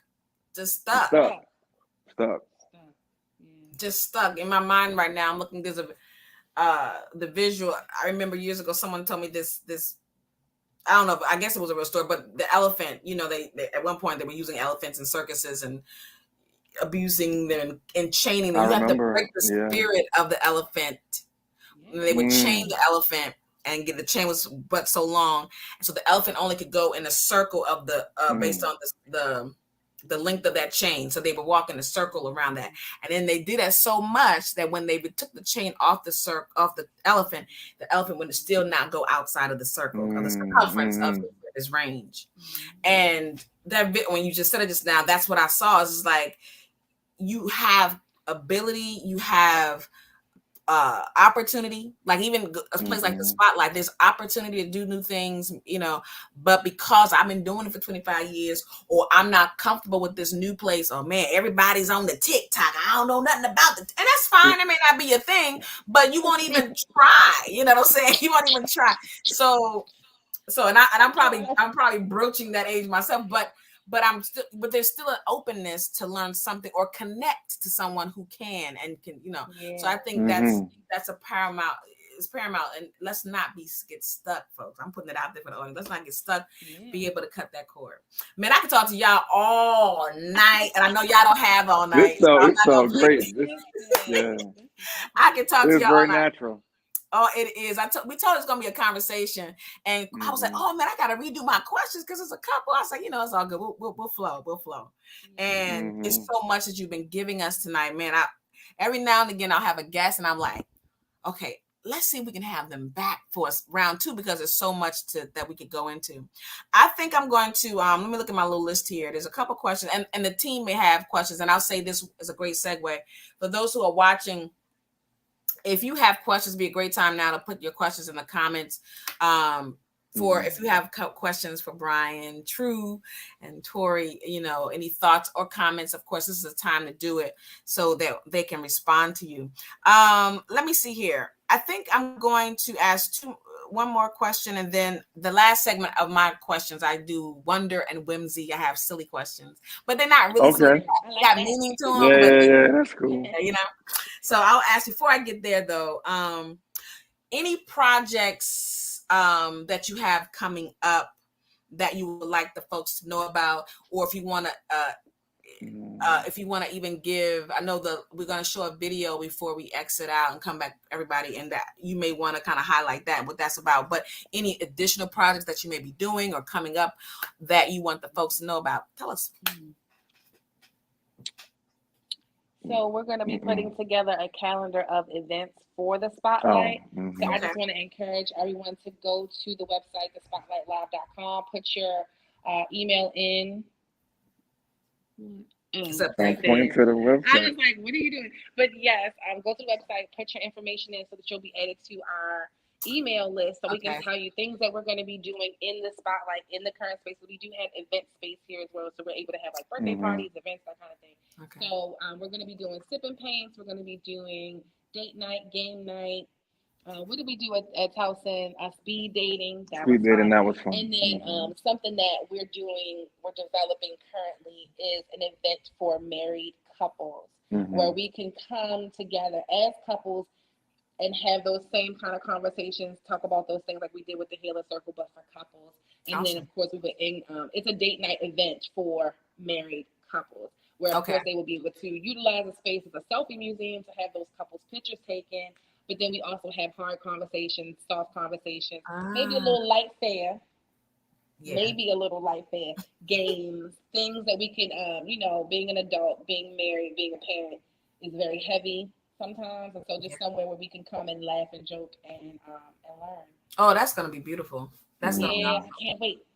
So all married couples, just send us a little something. So Because so we're only that's going to have it like 10 couples. We're only going to be available okay. for 10 Okay. couples at a time. Yeah. But I'm thinking it's going to be monthly because I feel monthly in my spirit. Okay. In spirit. That's awesome. So if we subscribe at the spotlightlive.com, we'll be able to get that information when it's going to be Yes. going. Yeah, Somebody wrote in the comment. Okay, got it. Somebody wrote earlier, spoken word and poetry night at the Spotlight. Was that? They wrote it and I was like, are they suggesting Yeah. it? Oh, that'd be the perfect space for that. Yeah, I concur. Right, because it's not loud. It'll be great. What day of the week are we talking here? Like a Thursday, a Friday night situation. Okay. 6 to 8. Hosted by Miss Cayenne. What is that? What you were saying? Yeah. I'm down. I'm always put it down. Together. Yes. Yeah. I definitely. I had a whole bunch of thoughts rolling through my head when I was up in the spot. I was like, this about to be my new hangout spot, right? Mm-hmm. Mm-hmm. Yeah. So and that's what I wanted to be, a hangout spot for creatives. Mm-hmm. Yes. Yes. There were some young people that came, he's distributing music and he's in that space. Everywhere you go, he pitches. So we was like, just come, dude, just come. Youngins don't think we old people know anything. I was like, just come. And then he was like, yo, this Johnny. I was like, oh, that guy. Oh, yeah. he was with you. Yeah. Oh, that's dope. Thank you. Yeah. And he lives not too far, so I'm hoping that he's taking advantage. I'm gonna talk to the people. You make sure you come on back because he lives not too far from the Spotlight. Nice. Okay, awesome. Here we go. Wonder and Whimsy. Would you rather is the question. Would you rather jump in an icy cold lake or jump out of an airplane? Would you rather? Jump out of an airplane. Really? Both of y'all? Absolutely. Mm-hmm. I didn't know you were going to say that, but absolutely. Oh, yeah. I did know you were going to say that because I don't like to be hot. Okay. He, on the other hand, wants to keep the temperature warm, 79. I can't sleep under the cold because I'll wake up with my throat seized and I don't like waking up like that. That's why it happens because you believe in that. It started happening before I even believed it was a thing. It happened and then you kept it. Experiences It kept itself in my throat. No. That's what it did. You should dispel that belief and then it'll flee from you. Okay. It So as I'm working through that, we're gonna keep it on 75 at night. I can do 75. I'm a 73. Mm-hmm. He's a 79. We meet at 75. Okay.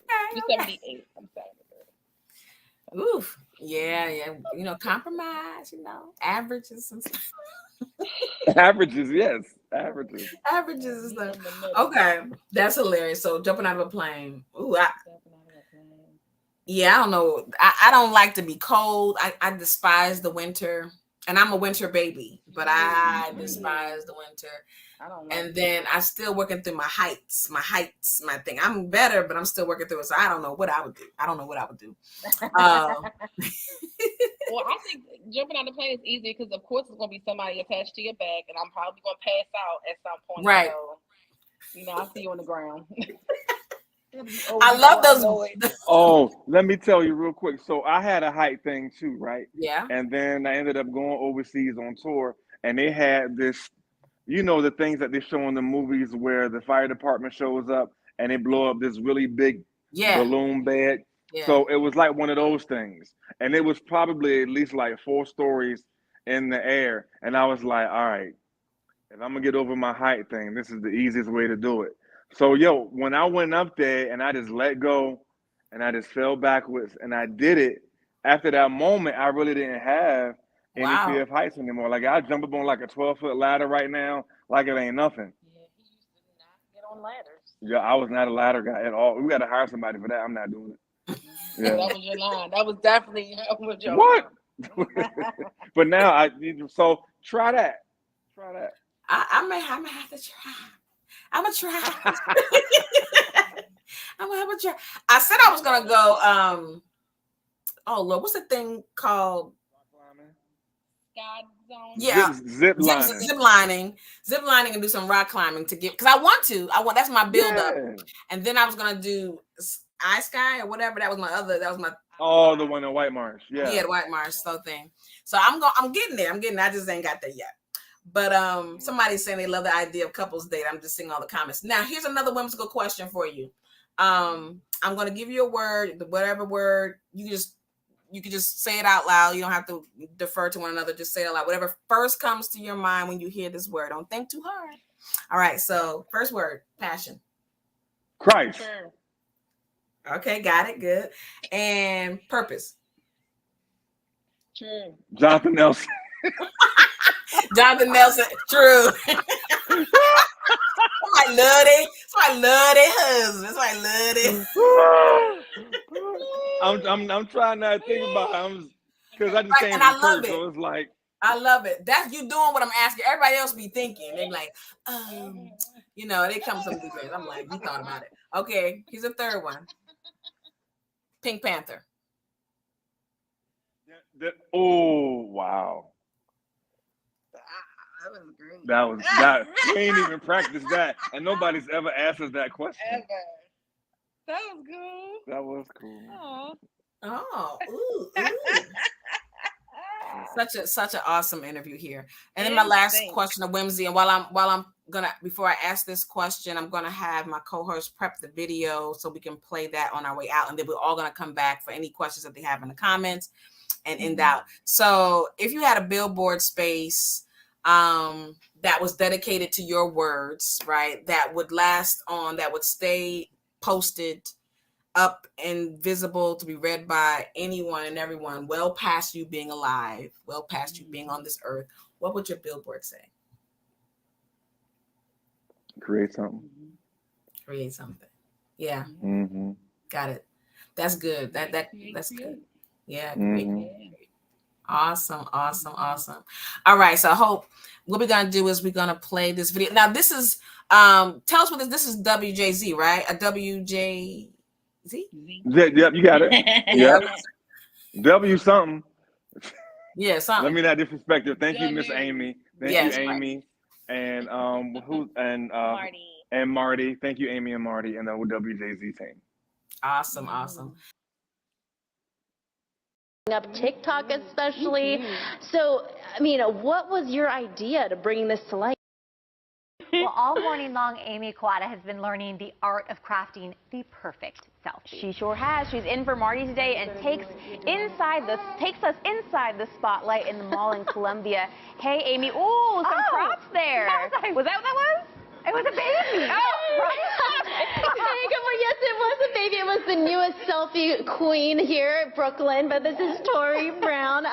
We'll get her in a little bit, right? Right. Tori, we are here at the Spotlight at the Mall in Columbia.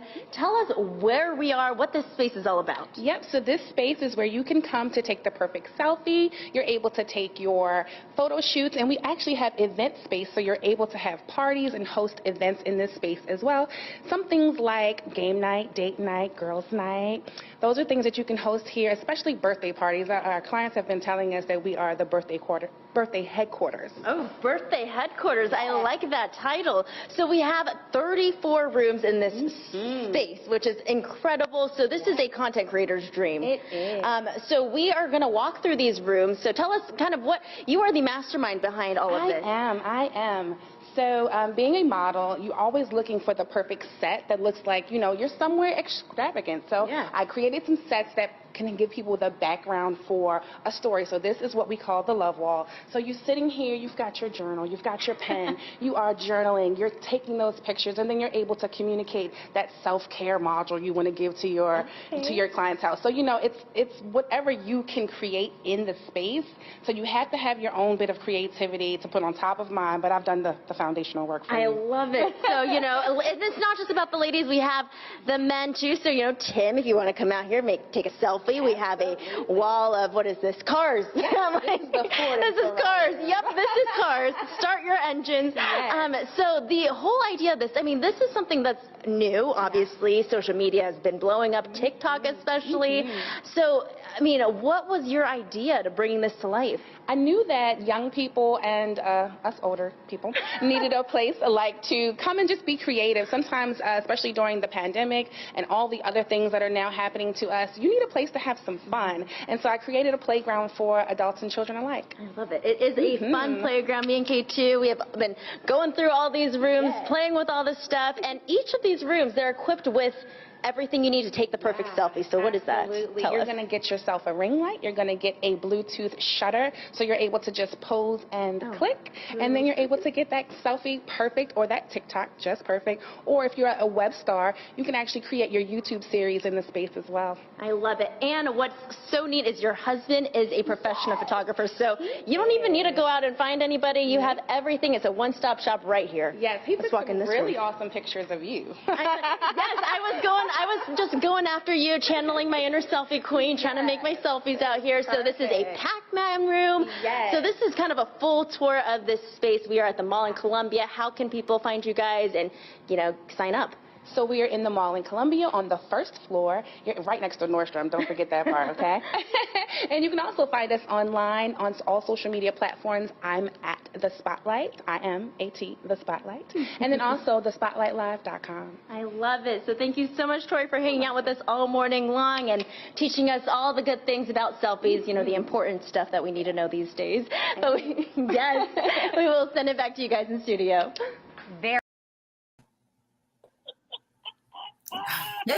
You better interview, girl. I know. I learned so much. Myself, but I'm like, girl. You put her on for the camera, didn't she? Yes, Lord. Where did I get that from? That's in you. That's in you. That was, I mean, excellent. I was like, let me take some notes on how to, you know, just show up. You know, just show up. And be ready when it's time for your time to be on camera. That's all I'm saying. Right. Be ready.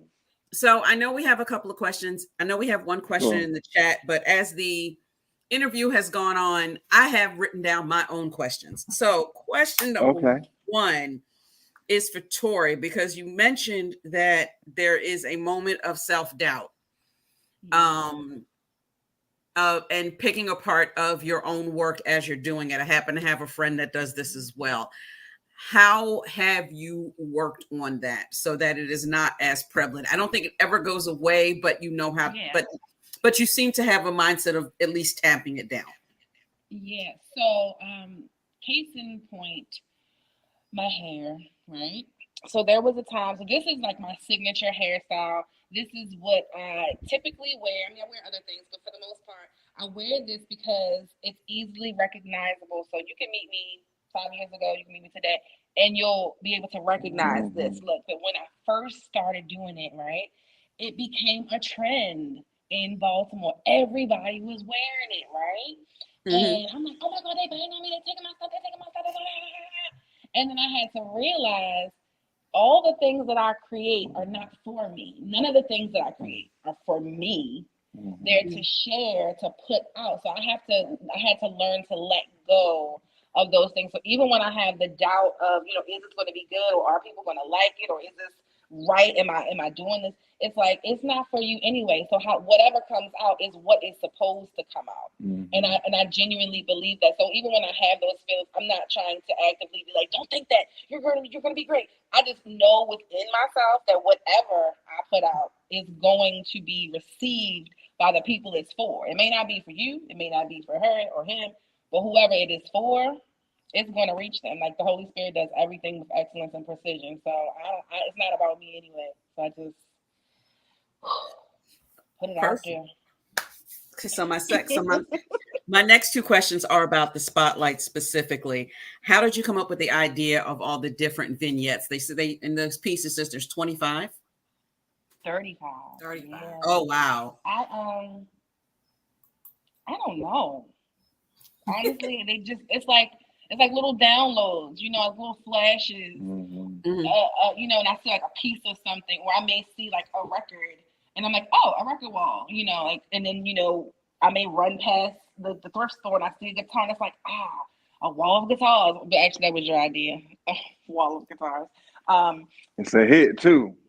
It's a hit. Yeah. Actually, so you know what? I just realized that there are three questions about the spotlight. So they mentioned in the WJZ piece that the cameras are already around, so you don't need to bring your own, or no.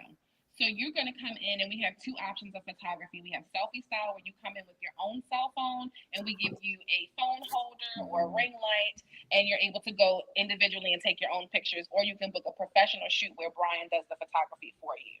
Okay.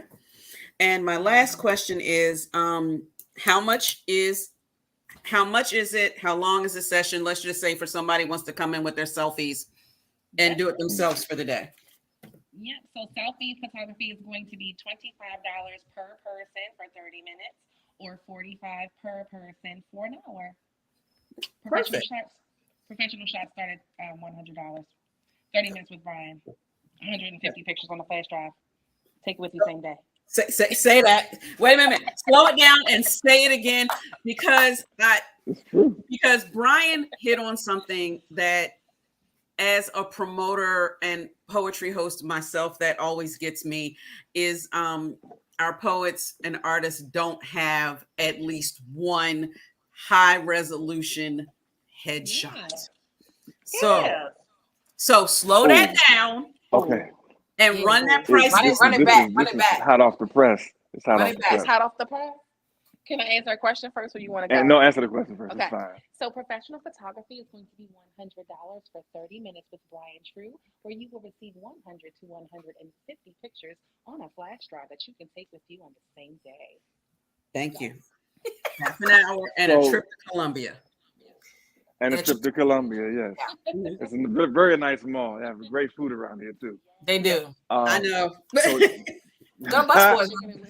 Shout out to Chicken and Whiskey. So you mentioned that you get on artists all the time about not having a good shot, right? Mm-hmm. So I just want to take everyone back to this movie called Rocky, right? There's a movie about this boxer, right? He is in a gang. He is like what they call a leg breaker. He's the collector. He goes around collecting money from people who owe him. However, there's this very, very popular boxer named Apollo Creed. Apollo Creed wants to give somebody a chance to fight him, and to give, as he called it, I want to give an average working man a chance. The one thing that Rocky did not do, he didn't read, didn't have a job outside of his gangster job. He didn't have a wife at the time, didn't have a girlfriend, didn't really have a life outside of his illegitimate lifestyle. However, what he did have was a picture inside of this book that Apollo Creed was flipping through to find his next opponent. And when he got to Rocky's picture, he stopped. And he was like, that's the guy who I want to give this opportunity to. So no matter what you're going through in life, invest in one good headshot. You never know if Apollo Creed is going to pick you to have a series of 5 movies plus 2 of you, including Creed. But they don't hear me though. But I believe in it, and I even think, even with coming in to the spotlight with the backdrops available, even if you're going in with your phone, you can set. I mean, granted, it's not going to be as good as Brian Tru taking the photo for you, but at least having the setting and the backdrops, it definitely. Do you have a plain one? I'm just curious, like something that's just white or just black. I was just curious. You do. Okay. And, just spending that even spending the $25 and the half an hour in Columbia Mall and getting the good food and chicken and whiskey.